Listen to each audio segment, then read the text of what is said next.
સેતુબંધ દ્વારા અતિશયના પાર ઉતરી લંકામાં પ્રવેશ કર્યો. લંકામાં 3 ત્રિકૂટ છે.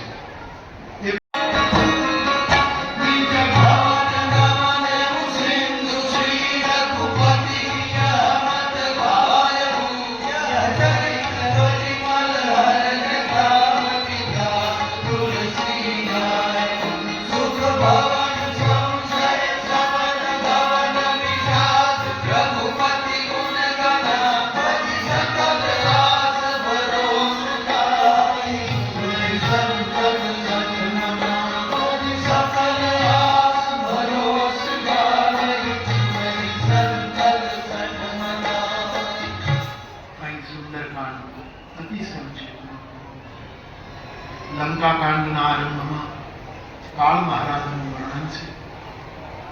સેતુની રચના થઈ.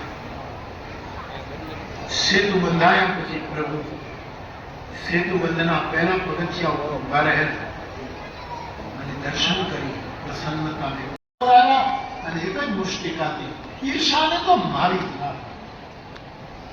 રામાયણનો છેલ્લો સાર ઈર્ષાને જીવતી નથી. એ તો બતાવી દે. આ ત્રીજું વિઘ્ન હતું. હનુમાનજી એમાંથી પાર ઉતર્યા અને લંકામાં પ્રવેશ કરવા ગયા તો લંકિની નામની એક રાક્ષસી લંકાની ચોકી કરે. જેણે હનુમાનજી ત્યાં જ ચોરી છુપીથી જે લંકામાં આવે એ મારો ખોરાક છે. ખબરદાર તું અંદર ગયો. હું ચોરને ખાઉં છું, ખાઉં લંકીની. હનુમાનજી કહ્યું તારો ખોરાક જ ચોર છે. હા, તો પછી દુનિયાનો મોટા મોટો ચોર લંકામાં બેઠો છે. રાવણ જે મારી માને ચોરીને આવ્યો છે, ખાવાની ત્યાંથી શરૂઆત કરી ને. મોટો ચોર તો ક્યાં બેઠો? ચોર જ જો ખોરાક હોય. આટલો મોટો પીઝા ત્યાં છે, ખાઈ જાય ને પીઝા ને. મારે જલમિયા શું કામ ખાવાનું તું? નાના નાના જલમિયા આ મોટો પીઝો છે એને ઉપાડી દો. અને હનુમાનજી મહારાજે મુષ્ટિકાનો પ્રહાર કરી લંકીને આ ચોથું વિઘ્ન છે. લંકા કહે છે કે લંકા નગરી પોતે સ્ત્રીનું રૂપ લઈને પોતાનું રક્ષણ કરતી હતી. એ સાધુને ચોર ગણીને અટકાવે છે. તમે કલ્પના કરો, સાધુને ચોર ગણી. આ ચોથું વિઘ્ન. હનુમાનજી મહારાજ એમાં લંકામાં ફરે છે. સીતાજી મળતા નથી. વિભીષણ મળ્યા. વિભીષણ યુક્તિ બતાવી અને હનુમાનજીમાં જાન. આખરે લંકાનું પણ દહન કરી માનું ચૂડામણી લઈ હનુમાનજી આ કિનારે આવ્યા. મિત્રોએ જય જયકાર કર્યો. સુગ્રીવ પાસે ગયા. સુગ્રીવને બધા રામ પાસે આવ્યા અને જામવંતે ભગવાન રામને હનુમંત કથાનું ચરિત્ર સંભળાવ્યું. રામ અને હનુમાન બેઠ્યા કે હે હનુમાન, તારા ઋણમાંથી મારું રઘુકુળ કોઈ નથી. સીતાનો સંદેશો આપ્યો. હવે વિલંબ ન કરીએ. આપણી સેના સમુદ્ર નીકળી ગઈ. તો હનુમાનજી વાળી યાત્રાના આ પાઠ સોનાનું પહાડ રસોમાં આપણને રુચિ જાગે. ઈર્ષા બને તમને પછાડવાની કોશિશ કરે. લંકીની આપણને ચોર કરીને પકડવાની કોશિશ કરે અને મધુર ફળ સુધી જ્યારે આપણે પહોંચ્યા ગમે તેવા પડવું પણ તમારી સાધુતાને ન છોડવી જોઈએ. કાલે કોઈ દોસ્ત કહેશે કે તમે જુવાન છો, રૂપાળો છો, મારી દીકરી તમારી સાથે પરણાવી છે, લગ્ન કરી નાખશે. આવો દ્રષ્ટાંત અખંડાનંદ સરસ્વતી. સોનું પ્રલોભન છે ભક્તિની યાત્રા ભજન સુધી પહોંચે. આ બાપુ તો સમર્થ ગુરુના આશ્રિત છે એટલે આ બધું સંભાળી શકે. આટલા કેટલા હજાર વૃક્ષો અને લીલુંછમ બધું કરે. પણ સાધુ માટે મારી વિનંતી એટલી ચોક્કસ કે સાધુએ કોઈ પણ એવા કાર્યો નહીં કરવા જેનો આપણા ભજનનો ભોગ આપે. સાધના છોડીને કંઈ નથી. અને સાધના બરાબર હશે તો આખો સમાજ આપણી સાથે જોડાશે અને મનમાં જે સંકલ્પ હશે ઈશ્વર પૂરા કરશે. પણ આ પ્રલોભનો છે ને આપણે ભૂલાવી દઈએ. અસામાજિક કાર્ય કરો, આ કરો, લોકો આપણને સમજાવે બાપુ તમારા સિવાય બીજું કોઈ નહીં કરશે કે તું કરીને પણ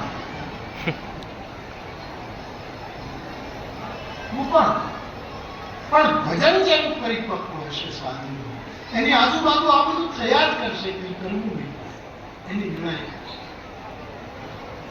તો શ્રી હનુમાનજી મહારાજની પહેલું દીકરી સોનાનું પહાડ એની ઉપેક્ષા પણ ન કરી. હનુમાનજી સોનાના પહાડના માથા ઉપર હાથ મૂક્યો, મેં તમારો સ્વીકાર કર્યો. ત્યાં છે હનુમાનજી આપે ઘડિયાળ તો હાથ અડાડી દે પછી કહેવાય કે નહીં ભાઈ તમે રાખો બીજા નાખો. સાધુએ પોતા એટલે જે કંઈ આપણા વ્રતોનું ધ્યાન રહે. ગાંધીજી એકાદશ વ્રત બતાવ્યું, બુદ્ધે પંચશીલ બતાવ્યું. આ બધા વ્રતો જીવન વિખાઈ જાય. આ વિખાતા જીવનને બાંધવા માટે વ્રતો.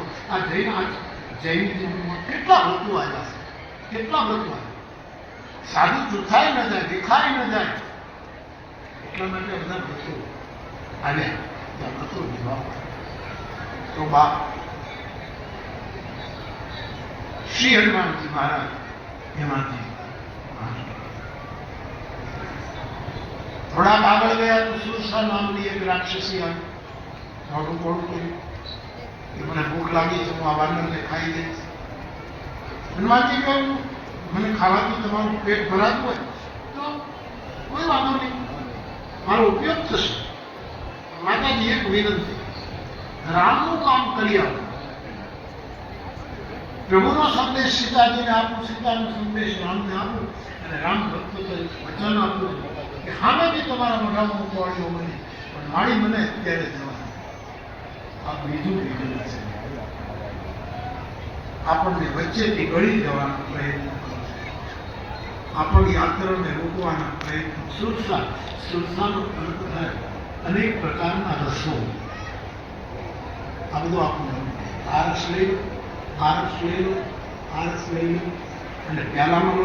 પણ આના મોઢામાં રસ છે, ત્યાં જઈ પી જાઓ. એના મોઢામાંથી રસ પી, અરે પ્યાલામાં પી ત્યાં સુધી મોઢામાં જઈ પીવાની વાત. આ બધાને પીવું. હનુમાનજી બહાર નીકળી ગયા અને ત્રીજું વિઘ્ન આવ્યું. એક રાક્ષસી સમુદ્રમાં રહેતી એનું નામ સિંહિકા છે. પુરાણકાર એને રાહુની માં ગણાવે. એક રાહુની માં છે. રાહુની માં તો આવી જોઈ સમુદ્રમાં રહે છે. જીવ તો પૃથ્વી નિવાસ સમુદ્ર. ભરતજીએ પ્રેમને કારણે આપનું મન પ્રભુ જેના પ્રસન્ન એ છેલ્લે ભગવાન પાદુકા આપે છે અને પાદુકા જેના ઉપરથી ગાંધી શિષ્યનો વિચાર વિશ્વ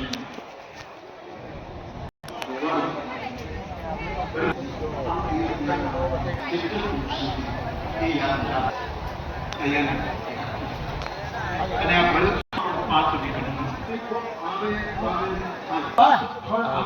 આ વિશ્વાસ આજ 9મે દિવસે ફળ આપવાનું કે ભગવત કૃપાથી બધા પાખા હારી ગયા અને કથા પૂરી થઈ ગઈ. વિશ્વાસ ફલદાયક. પતંજલિનું સૂત્ર છે કે નિરંતર તમે એક વસ્તુને ભૂલ્યા કરો.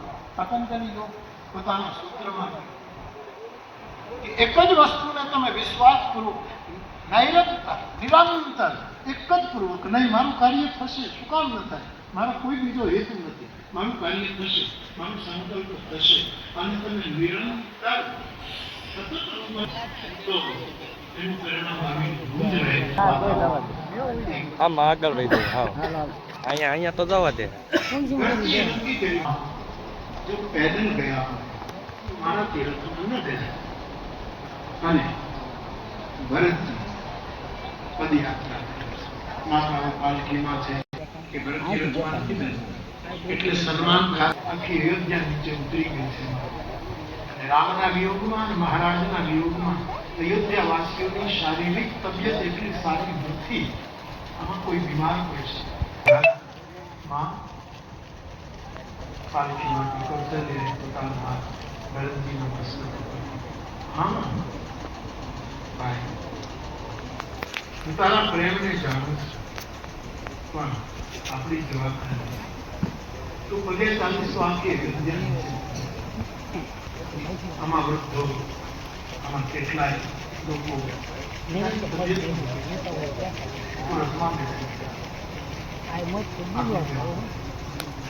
પરિણામ યાદ એમાં કૌશલ્યના કહેવાથી ભરતજી